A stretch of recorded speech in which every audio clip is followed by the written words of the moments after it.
13 heures sur Télé Djibouti. Bonjour à toutes et à tous et bienvenue dans cette nouvelle édition. Voici les titres qui vous seront développés. Distribution de la première tranche de parrainage aux orphelins, une action menée par la Fondation du Diwan Zakat sous l'égide du ministère des Affaires musulmanes et des biens Waqf. Et à Gaza, la crise économique s'aggrave. L'Organisation des Nations Unies dénonce une situation de dévastation. Voilà pour les titres, bonjour à tous. Le Palais du Peuple a accueilli hier une importante cérémonie joyeuse organisée par la fondation du Diwan Zakat pour distribuer la première tranche de parrainage aux orphelins pour l'année 2024 sous le patronage du ministre des Affaires musulmanes et des biens Waqf, Moumin Hassan Barri. La cérémonie s'est déroulée en présence du ministre du Commerce et du Tourisme, Mohamed Warsama Diriye, du directeur général de la fondation du Diwan Zakat, Suleiman Hussein, ainsi que des directeurs des différents départements du ministère, ainsi que des représentants des principaux sponsors, qu'ils soient des individus ou des entreprises publiques et privées contribuant à ce projet humanitaire. Lors de cette occasion, la première tranche de cette aide financière de 15 000 francs par orphelin a été distribuée, bénéficiant à environ 1160 orphelins de Djibouti-Ville et de la banlieue de Balbala. Cet événement, qui fait suite à des distributions similaires dans les régions de l'intérieur, reflète l'engagement de la fondation du Diwan Zakat dans son rôle social important et illustre la profondeur du partenariat entre le secteur public et privé pour soutenir les segments les plus vulnérables de la société.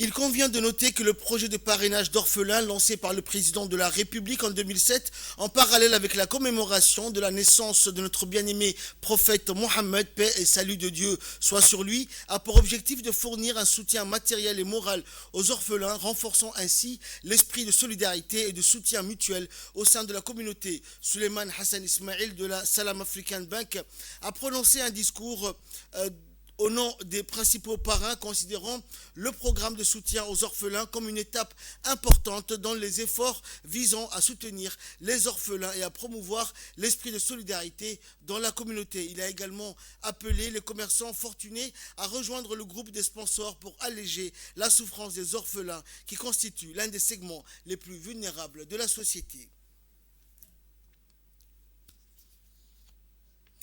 Et lors de son discours, le directeur général de la fondation du Diwan Zakat a expliqué que ce programme caritatif vise à fournir un soutien financier et moral aux orphelins en affirmant que le Diwan Zakat continuera à travailler et assurer un soutien durable à ces enfants afin de leur garantir une vie décente et un avenir prometteur. Il a souligné que la Fondation organise cet événement plusieurs fois par an, soit tous les 3 mois, depuis la création du programme par le président de la République Ismaël Omar Guelleh en 2007. Suleiman Hussein Moussa a saisi cette occasion pour exprimer sa gratitude au président de la République, au ministre des Affaires musulmanes et des biens Waqf, ainsi qu'aux membres du conseil d'administration du Diwan Zakat et à toutes les personnes et institutions qui contribuent activement au programme de soutien aux orphelins. Ce projet vise à fournir un soutien matériel et moral à ces enfants qui ont perdu leurs parents et leur permettre de faire face à des conditions sociales et économiques complexes.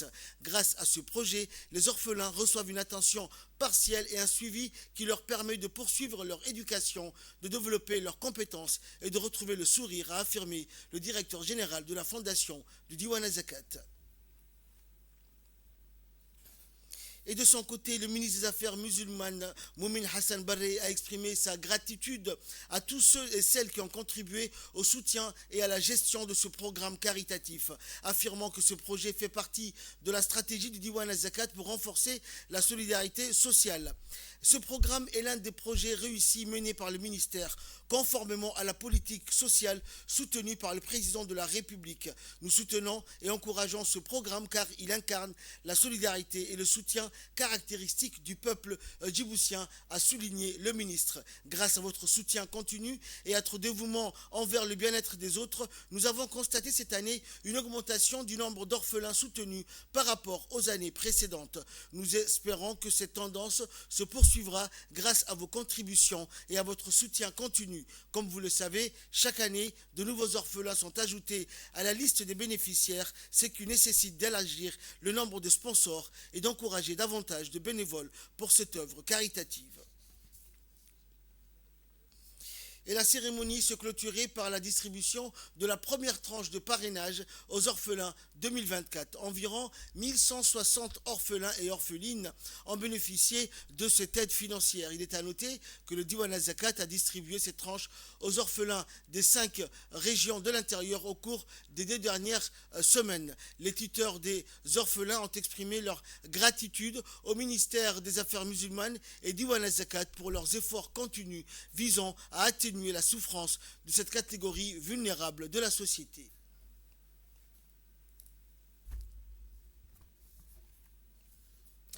À l'instar des autres pays musulmans, nous reviendrons sur cette information. Djibouti donc a commémoré la naissance ou la mouloud de notre bien-aimé prophète, paix et salut de Dieu soit sur lui. Nous reviendrons sur cette information dans nos prochaines éditions.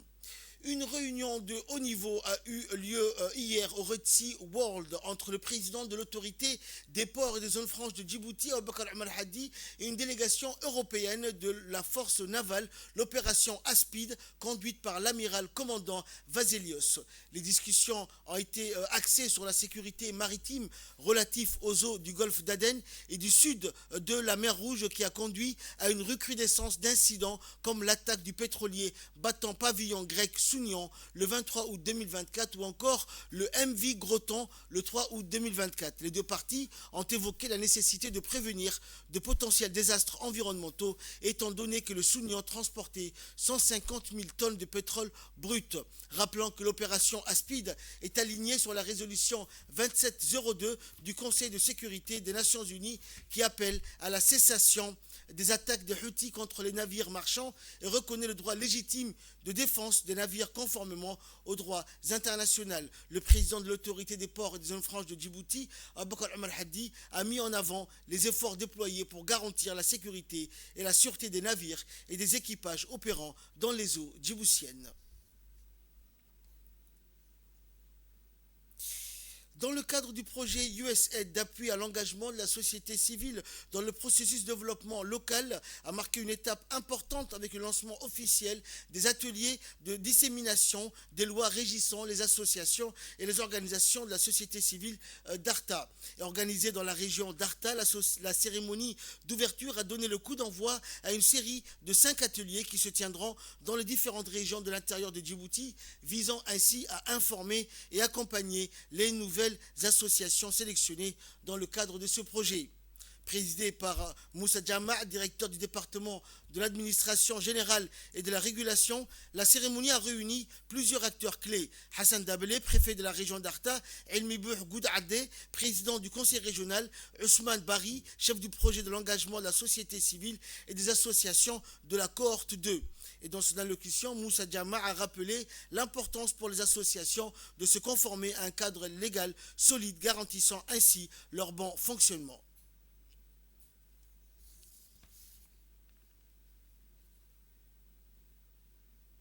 Le développement est toute initiative de nature à contribuer au développement et au processus qui consiste à donner des formations à ce que la société civile se sente responsable et qu'elle participe intégralement à l'initiative régionale. Le rôle de la société civile ne peut être sous-estimé. Elle joue un rôle crucial pour la promotion et la transparence des droits des citoyens.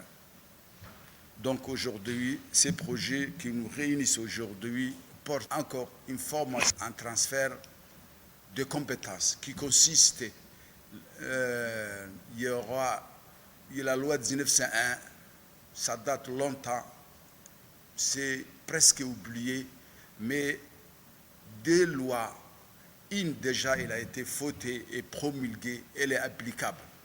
La deuxième, qui consiste à le fonctionnement de la société civile, est en cours. Incessamment, elle va être promulguée et ceci nous permettra de combler un peu le vide qui avait toujours existé pour un bon fonctionnement de la société. Suivant également l'intervention du préfet de la région d'Arta. Assistant aujourd'hui aux côtés du directeur de la réglementation, M. Moussa, à l'ouverture des sessions de formation destinées aux associations, aux leaders des associations sur les lois. Donc, je voudrais dire ici que les associations œuvrent toujours aux côtés du gouvernement,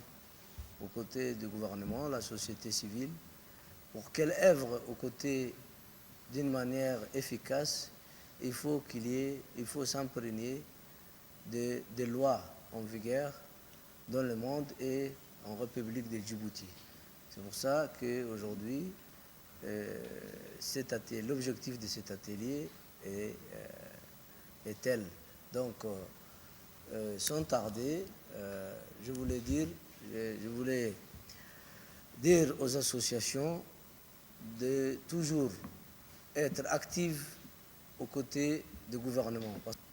Il y a certainement des associations de pêcheurs, il y a certainement des associations qui œuvrent dans le domaine de l'écologie et de la protection de l'environnement. Aujourd'hui, comme il y a des changements climatiques, je dirais que les associations doivent appuyer le gouvernement dans ce sens. Et dans le dossier de cette édition, nous allons parler de la bancarisation des retraités à la Caisse populaire d'épargne de crédit de Djibouti, une révolution sociale. Regardez, c'est un document de la rédaction. L'inclusion financière est devenue un levier incontournable pour le développement économique et social de Djibouti. En facilitant l'accès aux services financiers, la CPEC joue un rôle crucial dans la réduction de la pauvreté, le soutien à l'entrepreneuriat, la consolidation de la stabilité financière, conformément à la volonté du président de la République, Son Excellence, M. Ismaël Omar Guelleh. La Caisse populaire épargne de crédit, CPEC, se positionne au cœur de cette stratégie en étant un acteur clé de la politique sociale du ministère des Affaires sociales. Récemment, en collaboration avec la CNSS, la CPEC a initié un projet pour l'enrôlement des retraités, les incitant à se bancariser. Ces projets visent à numériser les processus de réception des pensions des retraités en fournissant aux retraités des comptes pour épargner des cartes numériques qui leur permettront d'accéder facilement à leur pension via des comptes ouverts au sein de la CPEC. L'accompagnement personnalisé offert aux personnes âgées démontre le remarquable travail de la CPEC dans ce domaine, rendant l'accès aux services bancaires non seulement possible, mais aussi pratique et sécurisé. Les réactions des retraités sont unanimement positives. Ils ont exprimé leur satisfaction quant aux procédures de mise en place par la CPEC, saluant particulièrement l'accueil chaleureux et les facilités offertes par l'institution avec des frais bas. Beaucoup ont tenu à remercier personnellement la directrice de la CNSS et son équipe, mais aussi à M. Omar Ibrahim pour son engagement et son dévouement dans l'amélioration de leur expérience bancaire. Pour le directeur de la CPEC, M. Omar Ibrahim, cette politique de bancarisation découle directement de la volonté du chef de l'État de promouvoir l'inclusion financière et de garantir que chaque citoyen puisse bénéficier des avantages d'un système financier moderne et accessible. Aujourd'hui, j'ai l'immense plaisir de vous annoncer que la CPEC de Djibouti, en collaboration avec la CNSS, nous avons initié un projet d'ouverture de compte pour les retraités qui étaient payés en espèces au niveau de la CNSS. Donc c'est une première et nous remercions la directrice générale de la CNSS, Mme Dera, pour avoir permis à ces personnes qui étaient payées en espèces la possibilité d'ouvrir un compte à la CPEC et bien sûr de disposer de leurs fonds à leur guise. Et aujourd'hui, la CPEC de Djibouti se trouve dans toutes les communes de Djibouti-Ville. à Balbala, à Bolaos, à Razdika, partout. Donc nous avons une agence à Nguela, nous avons une agence à Balbala Charmoussa, nous avons une agence à PK12. Donc toutes les personnes retraités qui étaient payés en espèces peuvent aujourd'hui avoir la possibilité de disposer de leurs fonds dans nos agences, là où ils sont. Et ça, c'est une fierté pour nous de dire que voilà, toutes ces personnes aujourd'hui ont cette possibilité de disposer de leurs fonds dans nos agences. Donc, comme vous le savez, ce nouveau système d'ouverture de compte permettra aux personnes, aux retraités, de disposer d'avantages notamment adaptés à leurs besoins. Il s'agit notamment, par exemple, dans le cas de besoin d'une avance, de prendre une avance au niveau de la CEPEC, dans toutes les agences. Bien sûr également de crédit, dans le cas de besoin aussi pour des achats d'équipements, etc. Ou bien pour le développement d'une activité génératrice de revenus. Donc la CEPEC travaille en étroite collaboration avec le ministère des Affaires sociales, donc sous la houlette de la ministre Mme Ouloufa Ismaël Abdo, qui, bien sûr, toutes les personnes qui veulent développer une activité génératrice de revenus peuvent aujourd'hui avoir la possibilité d'avoir un accès à un crédit pour qu'ils puissent sortir de cette précarité. Donc la CEPEC, bien sûr, se trouvera aux côtés de retraités qui souhaitent également développer une activité génératrice de revenus. Je vous invite donc à vous rendre dans toutes les agences pour ouvrir des comptes. Il suffit tout simplement de disposer de 2 photos, d'une pièce d'identité et bien sûr un enrôlement biométrique vous sera effectué pour que vous puissiez disposer de votre pension de retraite lors de prochains paiements. Je vous remercie. Assalamu alaikum wa rahmatullahi wa barakatuh. Grâce à cette initiative, la CEPEC, sous la direction éclairée de M. Omar Ibrahim, contribue significativement à l'inclusion financière des retraités, renforçant ainsi leur autonomie financière et leur bien-être social. Et tout de suite, nous allons nous intéresser à la rentrée scolaire, un moment clé pour les familles et un véritable moteur économique. Nous avons exploré les grandes surfaces et boutiques de quartier pour capturer l'effervescence des achats de fournitures scolaires. Découvrez comment cette période influence non seulement les familles, mais aussi les commerces locaux. Reportage. La rentrée scolaire marque un moment crucial dans le calendrier des familles, alors que les enfants reprennent les chemins de l'école. Chaque année, ces retours à l'école s'accompagnent d'une véritable effervescence d'achat de fournitures scolaires, vêtements neufs et autres accessoires indispensables. Dans ces volets, nous nous intéressons spécifiquement au achat de fournitures scolaires, véritable rituel annuel pour de nombreuses familles. Les marchés et boutiques des quartiers se préparent de mille couleurs, avec des étals remplis de produits variés, attirant les parents soucieux de bien préparer leurs enfants pour cette nouvelle année scolaire. Pour observer cette frénésie d'achat, nous nous sommes rendus dans plusieurs grandes surfaces, comme ici à Napoléon, Nougaprix ainsi qu'à Al-Hamoud Offert et aux certaines boutiques des quartiers. Sur place, nous avons rencontré des familles venues faire leurs courses pour leurs enfants. Parents et enfants arpentent les allées à la recherche de cahiers, stylos, sacs à dos et autres fournitures essentielles. Certains parents que nous avons interrogés se disent fiers de ces moments annuels. En tant que parent, Chaque année, nous venons ici pour acheter les fournitures que nous sommes attribuées par les écoles. Nous sommes bien accueillis, c'est devenu une véritable routine pour nous, explique un père accompagné d'un enfant. De l'autre côté, le commerçant ne cache pas l'importance de cette période. Un agent de papeterie souligne la diversité des gammes proposées et adaptées à tous les budgets. Nous offrons des fournitures allant de la qualité et des quantités à la plus simple aux articles haut de gamme afin de répondre aux besoins de toutes les familles et tous les budgets, précise-t-il. C'est un agent de papeterie. Ainsi, la rentrée scolaire ne se limite pas seulement à l'éducation des enfants. Elle est aussi un moteur économique redynamisant des secteurs comme les grandes surfaces et les petites boutiques.